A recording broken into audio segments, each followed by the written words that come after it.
Ever heard of a problem so deadly? The solution was literally against the rules. Picture this. It's World War II, the new Georgia campaign in the South Pacific. The U.S. Navy is relying on their fast, agile PT boats. These boats are bristling with .50 caliber machine guns, the best of their time. But they had a fatal, almost unbelievable flaw. The guns couldn't aim low enough. When Japanese Zero aircraft screamed in, hugging the waves, the PT boat crews were sitting ducks. They could only watch as the enemy planes, flying below their firing arcs, tore them to shreds with cannon fire. The casualties were staggering. Official channels were clogged with red tape. Reports were filed. Requests were made. But the brass was slow to respond. For the men on the front lines, every day was a gamble with a deck stacked against them. Enter Calvin Rohr. Rohr wasn't a West Point graduate or a high-ranking officer. He was a machinist from Pittsburgh, a guy who grew up with grease under his fingernails and a knack for fixing things. If something didn't work, he made it work. That was his philosophy. He'd seen the best and worst of industrial America, and he brought that same gritty, problem-solving mindset to the Navy.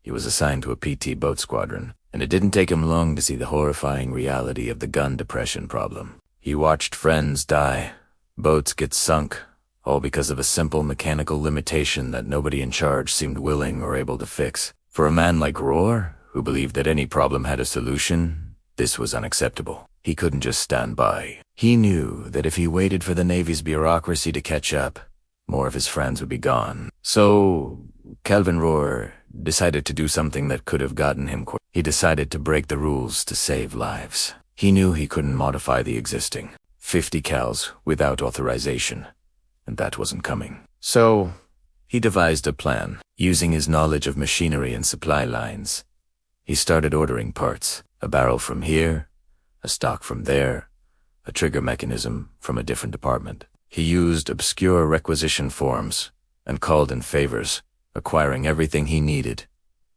Piece by piece, all under the radar, he was building something from scratch, a weapon that didn't officially exist. In the cramped, humid workshops of the PT boat base, Rohr worked in secret. He wasn't just slapping parts together. He was engineering a solution. He designed a custom mount, a unique stock, and a sighting system specifically for one purpose: to track and shoot down aircraft flying at wavetop height. It was a completely unauthorized, custom-built rifle, designed for a job that standard-issue weapons couldn't do. He tested it, calibrated it, and perfected it, all while his superiors remained oblivious. He knew the risk. If he was caught, his naval career would be over. But when he looked at the empty bunks of his fallen comrades, he knew it was a risk he had to take. He was betting his future on the belief that his invention would work. The date is August 14th, 1943.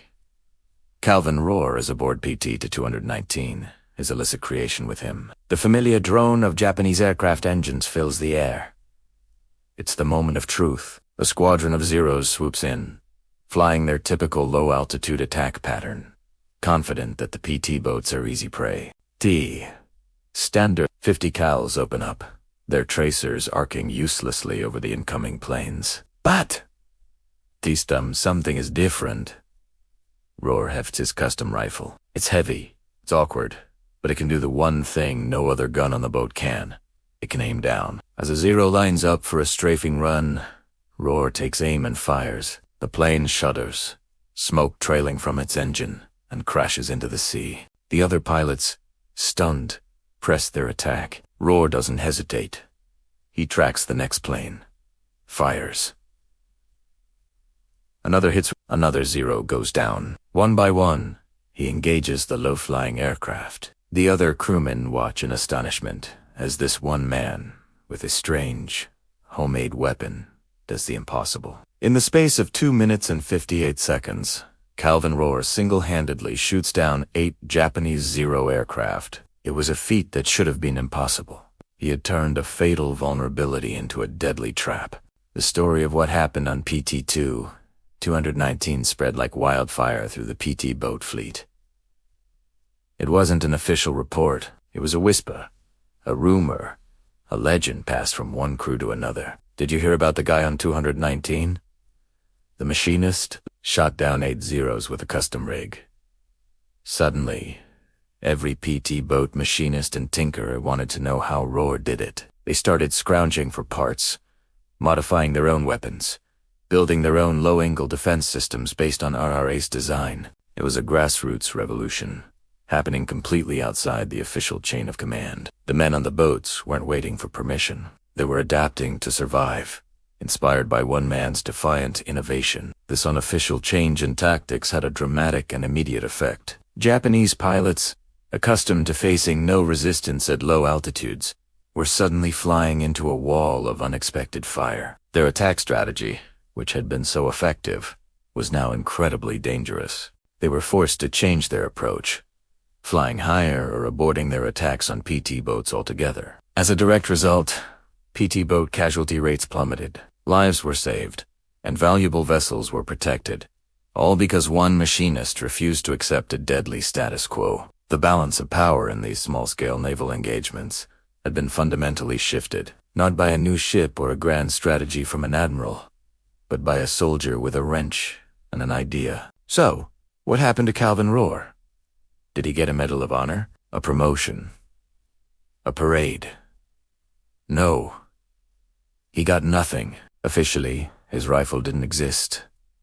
His actions were never formally recognized. The Navy, likely embarrassed that a lowly machinist had solved a problem their own engineers and officers couldn't, or simply unwilling to admit the effectiveness of unauthorized equipment, remained silent. There was no official commendation.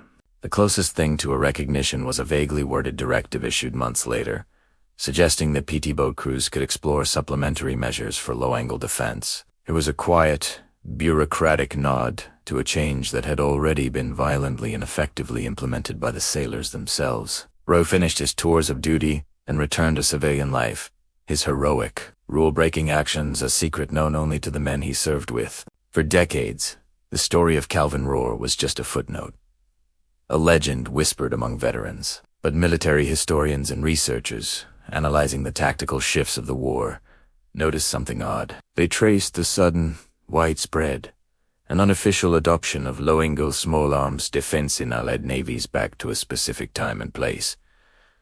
The Solomon Islands, late 1943.